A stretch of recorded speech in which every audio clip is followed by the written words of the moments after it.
with a question like that, there's often two things that we can do with it.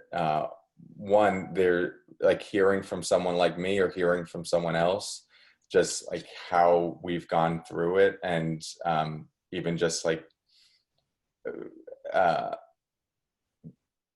that someone else kind of gave themselves permission or felt empowered to teach early on can be like, oh, I can do that too, which can be really useful. And then other times it might be a deeper inner exploration that we end up having to do around where we feel some of those emotional blocks around, like, who am I to step into a teaching role?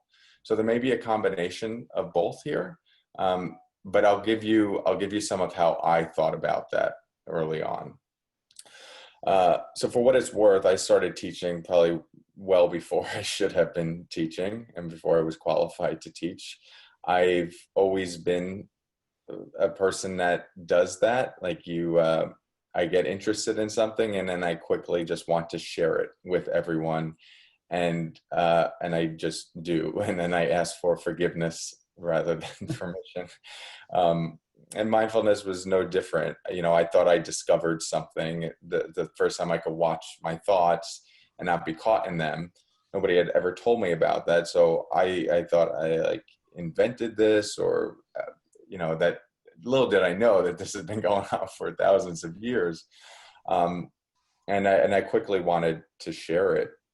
So within a few months, I was running a group in college. I created the Mind, Body, Health, and Stress Reduction Club. Almost as soon as I found benefit in the meditation, I had already created a Facebook group.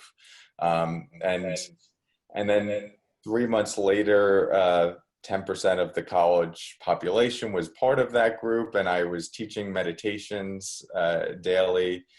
And a lot of it was just coming from like reading Jon Kabat-Zinn's book, Full Catastrophe Living, and doing my own practice and just taking what I felt was working for me and offering it to other people. I didn't have any understanding of the nuances of working with trauma at that point, different personality structures, and really anything, just a general sense. And I didn't hurt anyone, and ended up doing a lot of good for the people that were coming.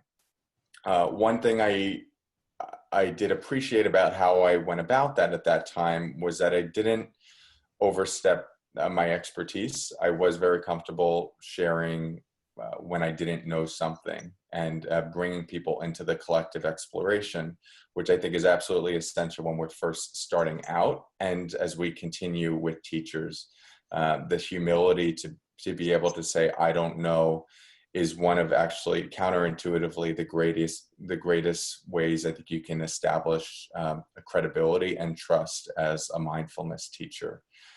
It's a rare thing, becoming less rare these days in the world of personal development, and Brene Brown has helped make a lot of strides with this, but just being able to acknowledge where the limits of what you can offer expertise wise might be, and then that is a teaching of the teachings itself. It's an embodiment of the teachings, an ability to fully own what you do know and what you don't know.